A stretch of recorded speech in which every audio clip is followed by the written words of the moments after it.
जय हिंद। देखिए, कृषि कानून को जो वापस लिया गया है, इसको समझते हैं कैसे किसी कानून को लाया जाता है या फिर वापस कैसे लिया जाता है। संसद की जो संप्रभुता होती है, कितने अंग होते हैं इसके, और क्यों कैसे कैसे संसद के सत्र चलते हैं, बजट सत्र, मानसून सत्र, ये जो शीतकालीन सत्र जो है, इसको समझते हैं। देखिए, आर्टिकल 79 जो है हमारे संविधान का, वो संसद की चर्चा करता है। संसद जो है वो ओल्ड फ्रेंच भाषा का शब्द है, जबकि संसद की जननी हम ब्रिटेन को कहते हैं। संसद जो है हमारे देश की संप्रभुता संसद के हाथ में। सोवर्निटी मतलब होता है जिसके ऊपर दूसरे किसी का दबाव काम ना करे, वो अपनी निर्णय लेने में स्वतंत्र हो, उसे हम संप्रभु कहते हैं। जैसे कोई स्टेट अपने आप में सोवर्निटी नहीं होता है, क्योंकि उसके ऊपर सेंट्रल गवर्नमेंट का प्रेशर होता है। बट भारत सरकार की संप्रभुता संसद में, ये क्वेश्चन हमेशा पूछता है। संसद के 3 अंग होते हैं। एक राष्ट्रपति हो गया, यहाँ पे संसद का ये अंग होता है, ये राष्ट्रपति। एक लोकसभा, एक राज्यसभा।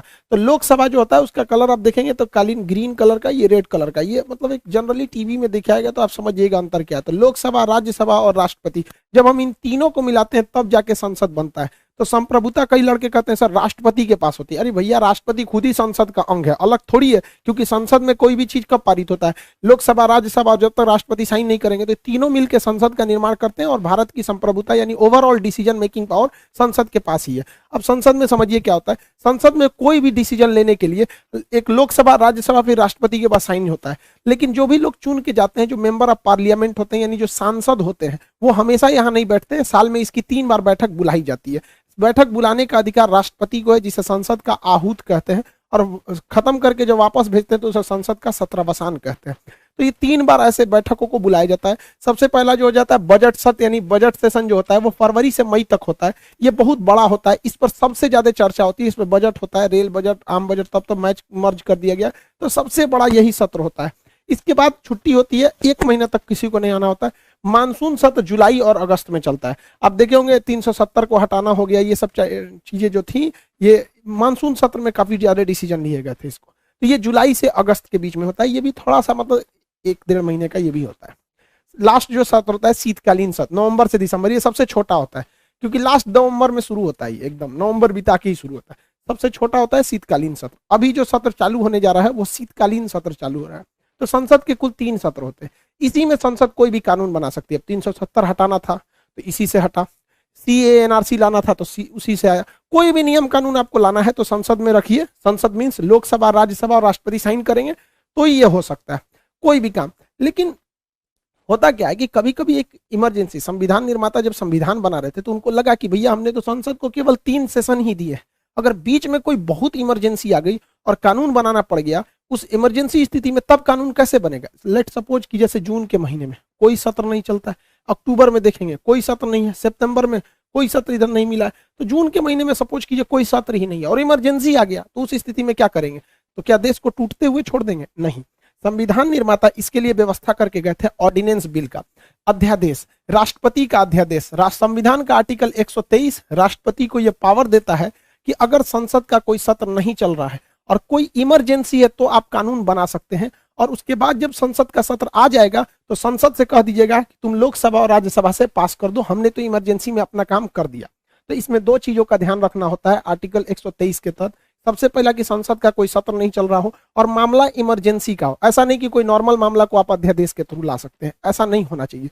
तो इस बार क्या हुआ, किसान बिल जो था वो बहुत बड़ा कोई विधेयक नहीं था। ऐसा नहीं था कि देश को कोई इमरजेंसी आई थी अचानक, मतलब किसान आंदोलन लाना ही लाना है, मतलब किसान बिल को लाना ही है, ऐसा कोई जरूरत नहीं था। फिर भी 5 जून 2020 को यानी पिछले साल राष्ट्रपति ने अध्यादेश ला दिया। तो ये कुछ अजीब सा लगा कि कोरोना के बीच में अचानक क्यों ला रहा है।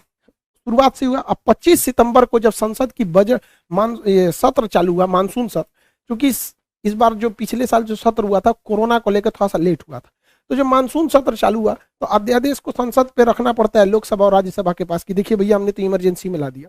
तो 25 सितंबर को संसद ने इसे पास कर दिया और 27 सितंबर को राष्ट्रपति के पास हस्ताक्षर करने के लिए भेज दिया गया। अब ये हो गया परमानेंट कानून। तो फर्स्ट ऑफ ऑल ये इमरजेंसी की जरूरत नहीं थी जो इसे अध्यादेश लाया गया, सरकार ने इसे पास करा लिया, वो एक अलग मैटर है, वापस भी ले रही है वो अलग मैटर। लेकिन ये एक इमरजेंसी नहीं था जो इसे मतलब जून में अध्यादेश के थ्रू लाया गया। अब इसका विरोध चालू हो गया, अलग अलग टाइप के किसान लोग, हर टाइप के, जिसमें राकेश टिकैत सबसे प्रमुख थे, उन्होंने विरोध करना चालू कर दिया। और विरोध देखते देखते मामला चला गया सुप्रीम कोर्ट में। सुप्रीम कोर्ट ने कह दिया 12 जनवरी 2021 को, यानी लगभग 1 साल पहले सुप्रीम कोर्ट ने इस पर स्टे लगा लिया था कि भैया इस कानून को अभी आप लागू मत कीजिए, पहले एक पैनल बनाइए जो किसानों को और सरकार के बीच की आपसी बातों को समझेगा कि क्या दोनों में सही है। देखिए इसमें कुछ अच्छाइयां भी हैं कानून में, कुछ खराबियां भी हैं। तो ये ऐसा मामला चलते रह गया। सुप्रीम कोर्ट ने फाइनली एक महीना पहले यानी 22 अक्टूबर 2021 को कह दिया किसानों से कि आप प्रोटेस्ट करने का अधिकार है, लेकिन आप रोड जाम नहीं कर सकते, आपको रोड खाली करना पड़ेगा। तो गवर्नमेंट ने रोड खाली भी कराया था। मेनली किसान 3 जगह बैठे थे, टिकरी बॉर्डर, सिंधु बॉर्डर और गाजीपुर बॉर्डर। वो जो यहाँ यही 3 बॉर्डर था इसमें, जो दिल्ली में ये लोग एक्वायर किए हुए थे। तो बाद में इन्हें खाली भी कराया गया। कई सारे आप देखे होंगे ट्रैक्टर रैली हुई थी, कई सारी इसमें घटनाएं भी दुखद हो गई, जैसे लाल किला वाली घटना थी। तो ये कई सारी चीजें चलते रहे से, जैसे आप 26 जनवरी को देखे थे तो भारत का झंडा के पास ये धार्मिक झंडा, ये काफी चीजें थी। हालांकि मीडिया ने भी कई सारे, या सोशल मीडिया पे भी देखे होंगे, किसानों के लिए भी अगर पिज्जा खा लिया तो ऐसा लग रहा था जैसे कि क्या खा लिया भाई, पिज्जा खाने के लिए होता है, उन लोगों ने खा लिया तो क्या दिक्कत था यहाँ पर। कैसा थोड़ी है कि बस अमीर आदमी ही खा सकता है। अच्छी बात है किसान के पास भी हर चीज अवेलेबल होना चाहिए। ऐसा थोड़ी है कि गाड़ी में बैठ रहा है तो लोग कह रहे हैं देखो 4 व्हीलर से आया है, किसान कैसे हो सकता है। मतलब क्या चाहते हैं, किसान हमेशा भूखे नंगा रहे। तो कई सारे दोनों, हालांकि ऐसा नहीं है कि सरकार ने इसको सॉल्व करने की कोशिश नहीं किया था। 3 राउंड की कई राउंड की बैठक हुई थी हमारे नरेंद्र सिंह तोमर साहब जो है कृषि मंत्री, इनके साथ। अब इसमें कई ऐसी घटनाएं, राकेश टिकैत जी तो उस दिन रो भी दिए थे जब 26 जनवरी का मैटर हुआ था, तो खैर वो घटनाएं अलग थी। तो फाइनली डिसीजन ले लिया गया कि इसे वापस लिया जाएगा। ये आंदोलन पूरी तरह से अहिंसक ही था, अगर छोटे मोटे झड़पों की बात न करें तब यहाँ पे। तो अहिंसक आंदोलन ही आगे जाके सफल हो जाता है।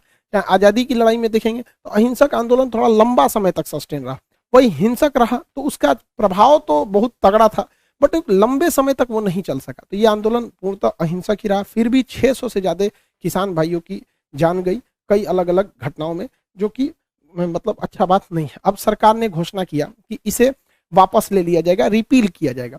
तो कब किया जाएगा, तो शीतकालीन सत्र। इस साल जो शीतकालीन सत्र चालू हो रहा है वो 29 नवंबर को चालू हो रहा है और ये जाएगा 23 दिसंबर तक, अप्रॉक्स एक महीना का डेट है मान के चलिए। इसमें संसद में ये रिपील विधेयक जाएगा। संसद को जब वापस लिया जाता है, नहीं रिपील किया जाता है, तो सेम प्रोसेस है। लोकसभा में रखा जाएगा कि हम इस विधेयक को वापस लेना चाहते हैं, तो यहाँ बहुमत से पास होगा, हाँ भैया हम भी वापस, ठीक है आप वापस ले लीजिए। फिर राज्यसभा में जाएगा कि हम विधेयक वापस लेना चाहते हैं, तो इसे भी बहुमत से वापस लेना पड़ेगा। और राष्ट्रपति के पास साइन करने के लिए जाएगा, आप भी साइन कर दीजिए। जब राष्ट्रपति साइन कर देंगे तो वापस हो जाएगा। मतलब जिस तरह से विधेयक को लाना होता है, सेम उसी तरह से विधेयक को वापस भी करना होता है। इवन नाम भी चेंज नहीं होता है, जो विधेयक लाने के टाइम पे था ना वही नाम यहाँ भी रहेगा, बस लास्ट में रहेगा रिपील बिल, मतलब वापस लेने के लिए यहाँ पर। उसके बाद ये विधेयक मतलब वापस लिया जाएगा। हालांकि ऐसा नहीं है कि विधेयक को वापस ले लेने से कोई बहुत बड़ा चीज हो जाएगा भाई। तो किसानों की तो स्थिति वही है। ओवरऑल किसानों का मांग क्या था, देखिए ये विधेयक में क्या अच्छाई थी क्या खराबी, इसको हमने बहुत पहले ही, जब ये विधेयक आया था 1 साल 1.25 साल पहले ही हम ये वीडियो बना दिए थे। इसको लगभग 2 करोड़ से ज्यादा लोगों ने देख लिया है। अच्छाई खराबी अभी हम यहाँ डिस्कस नहीं करेंगे उसके बारे में, लेकिन फिर भी इस विधेयक के शॉर्ट टाइम बहुत सारे फायदे थे, लेकिन लॉन्ग टाइम में लॉस था। कई लोग कहते हैं कि इस विधेयक के कई सारे फायदे थे, भाई हर चीज के कुछ फायदे कुछ घाटे होते हैं। ऐसा लगता है कि अगर इस विधेयक से किसानों का बहुत बड़ा फायदा होगा, तो जो कानून के तहत यहाँ लागू है वो ऑलरेडी 2006 से बिहार में लागू है। तो कौन सा बिहार के किसान बहुत आगे हो गए। दयनीय स्थिति आके बिहार के किसान को देखिएगा तो बेचारों का फसल सूख जाता है, साउथ बिहार का, नॉर्थ बिहार का बाढ़ में डूब जाता है, बहुत स्थिति खराब है। ये विधेयक में जो मेनली 3 चीजें थी कि कोई भी अब भंडारण रख सकता है, कितना भी रख सकते हैं। भैया किसान का रहने के लिए अच्छा घर नहीं होता है, कहते भी हैं घर टपकती थी उस किसान की, फिर भी वो बारिश के लिए दुआ करता था। तो किसान को अपना घर रखने का नहीं है, वो कहाँ से भंडारण कर पाएगा, तो ये तो अमीर लोग ही कर पाएंगे। दूसरा कहा गया कि आप कहीं का सामान कहीं भी बेच सकते हैं, अच्छी बात है, लेकिन एक बात बताइए, बड़ा सा भी बड़ा किसान रहेगा ना, गांव का बहुत बड़ा भी किसान यूपी बिहार महाराष्ट्र में रहेगा, तो उसके पास 200 से 300 बोरे ही अनाज हो पाएगा, यानी 1 ट्रक हो जाएगा। अब बिहार का किसान अगर 1 ट्रक अनाज अगर दिल्ली में अच्छा दाम मिल रहा है ले जाएगा दिल्ली बेचने, तो उसको 80,000 किराया लग जाएगा। भैया 10,000 का प्रॉफिट के लिए वो 80,000 किराया देने जाएगा, तो फिर यहाँ फायदा बड़ी कंपनियों को ही होगा। तो दूसरा कहा गया कि भाई आप कॉन्ट्रैक्ट फार्मिंग कर सकते हैं। तो कॉन्ट्रैक्ट फार्मिंग में है क्या कि किसान बड़े बड़े उद्योगपतियों से बात नहीं कर पाए। एक बेचारा किसान बैंक में अच्छा से खाता नहीं खुलवा पाता है, उसे कह दें केवाईसी लाइए तो पूछने लगता है भैया फॉर्म भर दो, फॉर्म भर। बहुत स्थिति है इस टाइप का, और बड़ी बड़ी कंपनियां थोड़ा सा मनमानी ज्यादा कर देती हैं, ये ऑफर देंगी, ये देंगी, टर्म्स एंड कंडीशन इतना लगा देंगी कि किसान फंस जाएगा इसमें। हालांकि ये चीजें हैं, ये इतना खराब भी नहीं था यहाँ पे। ओवरऑल सबसे बड़ा डिमांड किसानों का क्या है, एमएसपी, मिनिमम सपोर्ट प्राइस की मतलब कम से कम हमारी फसल का कितना रुपया दीजिएगा, यही मेन मुद्दा होना चाहिए गवर्नमेंट के पास भी। अब गवर्नमेंट की भी एक मजबूरी है, गवर्नमेंट के पास एक्स्ट्रा पैसे बहुत ज्यादा हैं, गवर्नमेंट का खर्च बहुत ज्यादा होता है, लाखों करोड़ों का खर्च आता है बजट का, किसानों के लिए उतना पैसा नहीं है। हमारी सेना को अच्छा से बजट नहीं मिलता है, सेना को जितने पैसे दिए जाते हैं उसका 70% तो सैलरी और पेंशन में चला जाता है, 30% तो मॉडर्नाइजेशन में जाता है। अब सरकार के पास इतने पैसे नहीं है कि किसानों को उचित दाम दे सके, वरना हमको क्या मतलब बनता है कि हम अपना सामान लुधियाना बेचें कि पंजाब बेचें, क्या मतलब बनता है? हमको ये बताइए कि किस रेट में बेचना चाहिए। तो अभी भी एमएसपी पे कोई डिसीजन नहीं लिया पाएगा, और रियलिटी यही है कि गवर्नमेंट के पास इतना पैसा नहीं है कि किसानों का एमएसपी पे वो दाम खरीद सके। तो कम से कम एटलीस्ट एक दाम तो फिक्स कर देना चाहिए ना। अब जैसे टाइगर बिस्किट है या पार्ले जी बिस्किट है, गवर्नमेंट थोड़ी कहती है कि आप दिल्ली में बेचिए चाहे महाराष्ट्र में बेचिए, उसने तो दाम फिक्स कर रखा है, वैसे ही होना चाहिए। तो अभी भी किसानों का कहना है कि भैया हमारा अभी भी प्रॉब्लम सॉल्व नहीं हुआ, आपने एक विधेयक लाया था, बड़ा तामझाम से विधेयक वापस गया है। हमारा मेन मांग मतलब किसानों का मेन मांग क्या है? एमएसपी। और रियलिटी भारत में किसानों की बहुत दयनीय स्थिति है, किसानों को बस एक जगह फायदा होता है सब्जी में, और वो भी मतलब ठीक ठाक मिल गया तब, वरना ये भी खराब हो जाता है। लेकिन वैसे भी देहात में कहा जाता है कि नौकरी में सरकारी और खेती में तरकारी फायदा करता है, सब्जी में थोड़ा किसानों को ठीक ठाक फायदा हो जाता है। और इसमें गवर्नमेंट एमएसपी भी नहीं देती है, इस पे कोई कृषि कानून भी नहीं लगते हैं, तो आखिर इस पे फायदा क्यों हुआ? क्योंकि इसका एक अच्छा रेट मिल जाता है। तो किसानों को ओवरऑल विधेयक से कोई प्रॉब्लम नहीं है, किसानों को प्रॉब्लम है कि उनकी फसल का अच्छा मूल्य मिलना चाहिए। अब आप ये छोड़ दीजिए कि वियतनाम बेचना है कि जापान, आप रेट बताइए, वो किसान अपने से बेच लेगा। तो कहा जा रहा था विधेयक में कि आप यहाँ भी बेच सकते हैं, यहाँ भी रख सकते हैं, कॉन्ट्रैक्ट फार्मिंग कर सकते हैं। अरे भैया बेचेंगे कितना में ओवरऑल? इसका कहीं स्पष्ट चर्चा नहीं था। सब्जी भी बर्बाद हो जाती है। आंध्र प्रदेश का एक बार था कि टमाटर जो था 1.5 रुपये किलो बिका था, तो बेचारा क्या करेगा, किसान फेंक के चला जाता है। तो कभी कभी किसानों की भी दुर्दशा बहुत खराब है। तो फाइनली इस विधेयक को वापस लेने की घोषणा कर दी गई है और नेक्स्ट सत्र में इसे वापस ले लिया जाएगा। अब इसके साथ ही भाई स्टूडेंट सब के लिए भी एक विधेयक आया था 2019 में। देखिए 2019 में रेलवे एनटीपीसी ग्रुप डी का फॉर्म आया था, और आप लोग जो तैयारी करते हैं वो तो तकलीफ को डायरेक्टली सोच सकते हैं। जरा ये बताइए, गरीब इंसान 2019 में फॉर्म भरा है, 2021 तक में उसका एग्जाम डेट नहीं दिया जा रहा है। कब देगा CBT 2, कब देगा, कब एनटीपीसी का फाइनल रिजल्ट, इसका रिजल्ट देगा, कब ग्रुप डी का एग्जाम लेगा, रेलवे कब, एकदम सोया हुआ है। एक तो नोटिफिकेशन डाल देता है पेंडेमिक को लेके। तो ये बड़ी दयनीय स्थिति है, सरकार इस पे भी ध्यान दे भैया। सबसे सरकार में जितने लोग बैठे हैं हम लोग को भी भाई ध्यान दीजिए। आप क्या चाहते हैं, अब हम लोग भी किसान की तरफ बैठा जाए? यहाँ पे टीचर स्टूडेंट सब परेशान है। इवन क्या है कि अब पढ़ाने में भी उस तरह का अजीब सा, लड़का पूछता है सर एग्जाम कब होगा, कितना पढ़े, उसका भी मनोबल टूट जाता है। तो सरकार को भी इस पे ध्यान देना चाहिए, एग्जाम डेट को क्लियर करे, रिजल्ट प्रॉपर टाइम से दे।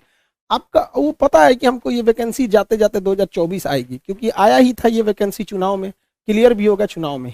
बट एटलीस्ट थोड़ा लड़कों को समझिए कि एक डेट तो कम से कम दे दीजिए। हवा में लड़का है अचानक, आपको अगर एग्जाम जनवरी में लेना है, फरवरी में लेना है, एटलीस्ट बता तो दीजिए कि भैया हम फरवरी में लेंगे। लड़का पढ़ेगा तो। अभी क्या है ना कि लड़का होपलेस भी है, उसका करियर भी खराब होगा। पता चला कल को आप अनाउंस कर दिए 15 दिसंबर से एग्जाम, तो अजीब हो जाएगा ना। आप बता दीजिए कि हम कब देंगे, हम कौन सा किससे मांगेंगे, अपने रेल मंत्रालय से ही तो बोल रहे हैं, तो समझना चाहिए वहाँ पे। और लड़कों को भी कहते हैं पढ़ाई कंटिन्यू रखिए। अब बहुत जल्दी सारे टीचर्स लोग आपस में हम सब डिस्कस कर रहे हैं, सारे टीचर्स डिस्कस कर रहे हैं, सब लगे हुए हैं। अब हम लोग की भी अपनी एक लिमिटेशन है, पूरी गवर्नमेंट भी बहुत जल्दी डिसीजन लेगी, तो आप पढ़ाई से भी पीछे नहीं हटिएगा। ये बुक्स जो थी भाई, ये बुक्स हम लोगों ने इसे ऑल ओवर इंडिया तक पहुंचा दिया। छत्तीसगढ़, उड़ीसा और महाराष्ट्र के लड़कों का कहना था कि सर हमारे यहाँ नहीं आया। साउथ इंडिया के लड़कों का स्पेशली डिमांड था कि सर ये बुक हमको इंग्लिश में चाहिए, हम इसको इंग्लिश ट्रांसलेट करा रहे हैं, 10 से 15 दिन में इसका इंग्लिश वर्जन भी आ जाएगा। ये एकदम यूनिक बुक है, क्योंकि इसमें चैप्टर वाइज भी है और एग्जाम वाइज भी क्वेश्चन है। आपको चाहते हैं कि अगर आपको एसिड एंड बेस से किस एग्जाम में किस टाइप के क्वेश्चन पूछते हैं, वो हर चीज इसमें अवेलेबल है। एक बार इसको खोल के जरूर देखेंगे लोग, समझ आ गया। और एक बात और, ये देखिए भाई, छत्तीसगढ़ का हरदी बाजार है एक तो कोरबा में, वहां के हैं तुकेश कुमार जी, भाई आपको बहुत बहुत थैंक यू। लेकिन एक चीज है, शिकायत भी है, इतना बड़ा गिफ्ट मत भेजा कीजिए भाई। आप लोग स्टूडेंट लोग हैं, आपका जॉब हो जाए, आप लोग माता पिता का सेवा कीजिए। इतना हैवी हैवी गिफ्ट देंगे कि उठेबे नहीं करेगा। आपका रिजल्ट हो जाए, पढ़ाई लिखाई कीजिए, माँ बाप का नाम रोशन कीजिए, हम लोग के लिए वही सबसे बड़ी गुरु दक्षिणा है। फिर भी आपने जो भेजा उसे दिल से स्वीकार करते हैं, आपका धन्यवाद करते हैं। आप छत्तीसगढ़ से हैं, तुकेश कनवार जी, हरदी बाजार कोरबा छत्तीसगढ़ से, ठीक है। लेकिन हम सबसे कहते हैं भाई इतना हैवी हैवी नहीं भेजा कीजिए, आपका रिजल्ट हो जाए, हमारे लिए सबसे बड़ी गुरु दक्षिणा है। आई होप आप सारा टॉपिक समझ गए होंगे। मिलेंगे नेक्स्ट क्लास में। जय हिंद।